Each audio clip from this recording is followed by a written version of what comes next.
I lost 9K a year to a tax I couldn't see, and it took me 2 years to spot it and fix it. Now, I got there in the end by layering AI around the tools I already had, and I made every single mistake going.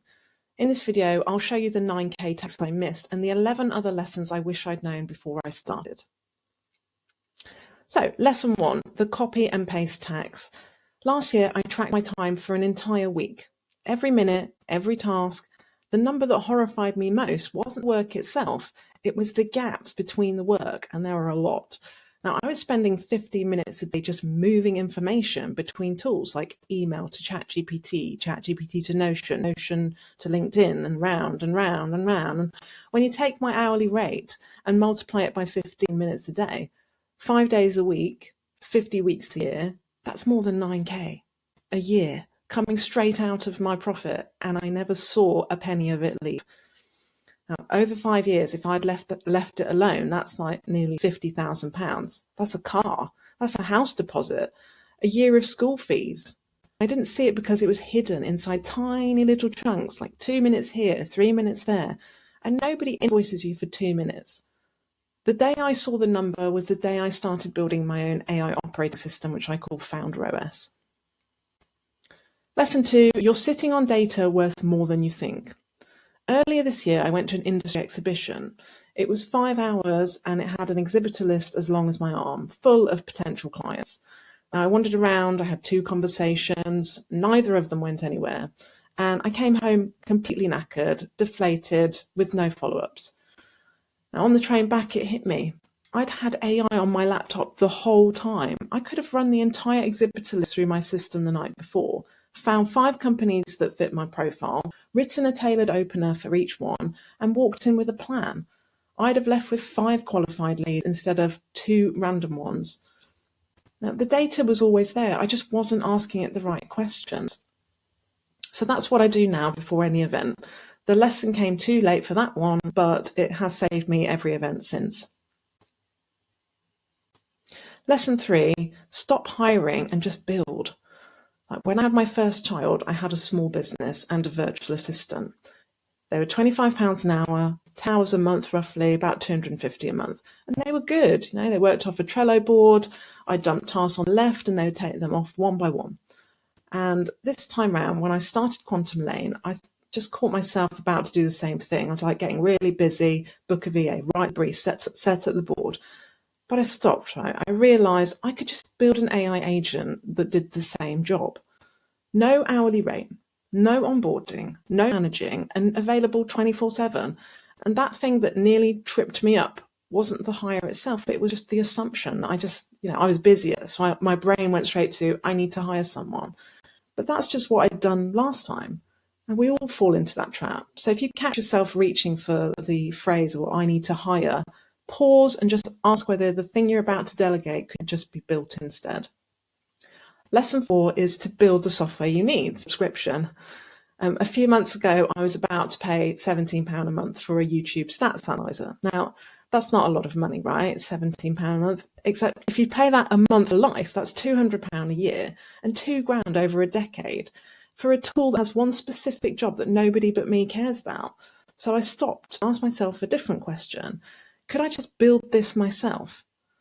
An hour later, I had a working version. Right? It was no frills, it did exactly what I needed, but nothing more.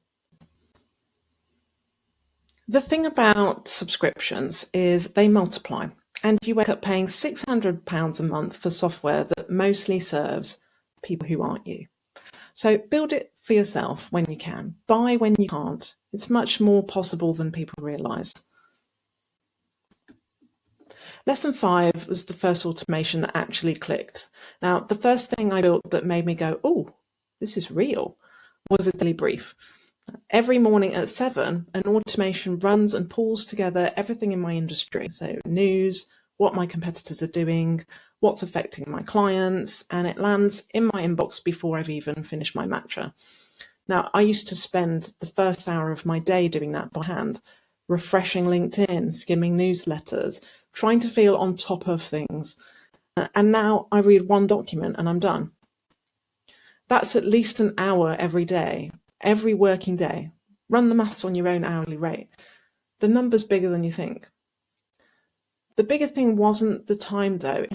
First time it landed in my inbox, I just sat there grinning. I was like, because I realized if I could build this, like what else can I build?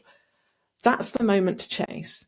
Get one automation working end to end, because the first time it runs without you, something shifts in how you see your business and yourself. Lesson 6, don't bin a partial win.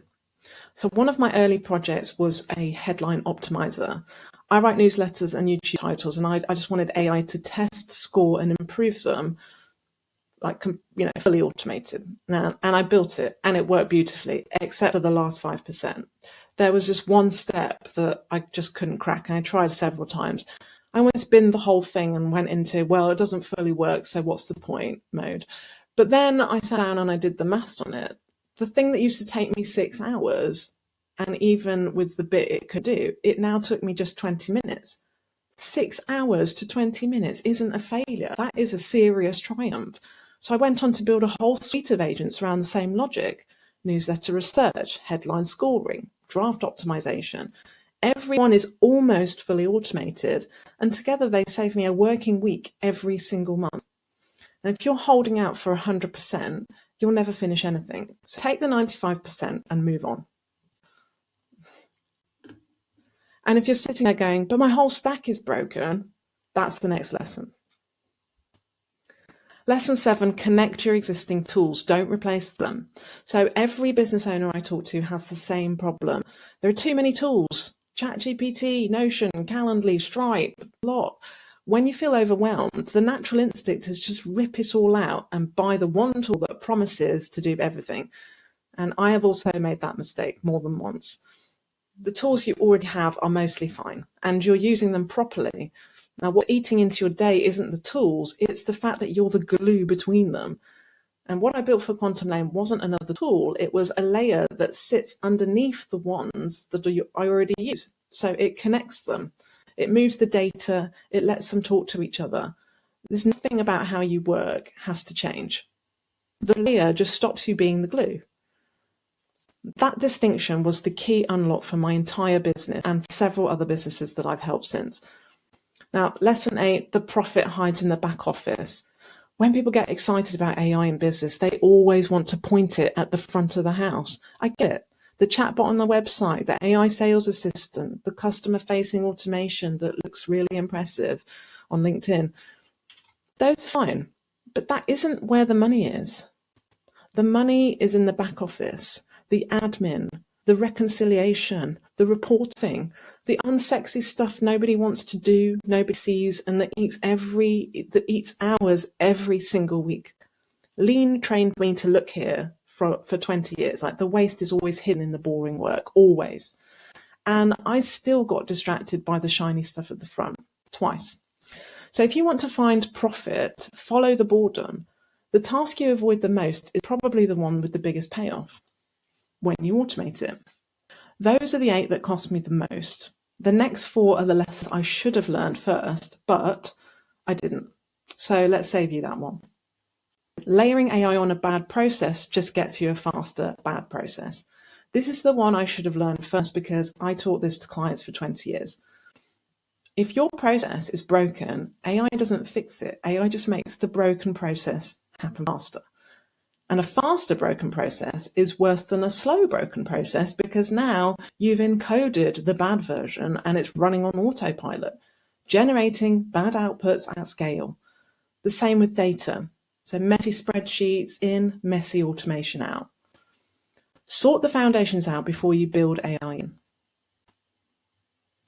Lesson 10 is to do the work manually first. Now, I rushed this one and I paid for it. When you're new to AI, the temptation is to automate something the second you see it. Now, you've got to resist that urge. Do the task by hand a few times first and notice what works and what doesn't. Notice the bits where you make judgment calls without thinking. Those are the bits AI needs the most context on. And that's what you teach the AI, the optimum version, not the version you've never properly thought through, or that you currently always do. Now, if you automate the wrong workflow in the wrong order at the wrong moment, you've just baked in the inefficiency in. So now your bad version is permanent. Lesson 11 is to map the recurring process, then sort. Most owners try to figure out, where do I start with AI, by just guessing. Now, there's a much faster way. Simply sit down and list every process you run every week. Every single one, a bit like on the screen, the big stuff, the boring stuff, just sort each one into one of 4 columns, leave it alone, augment it, partially automate it, or fully automate it. The triage is the work. So once you've done it, you know exactly where to point AI first and where to leave it alone. Now, I help business owners do this in a 90-minute audit, and the look on their face when they see the list is the same every single time. They had no idea how much of their week was worth. Lesson 12 is aim for the human in the lead, not human in the loop. Now, the hype around AI is it will do everything for you.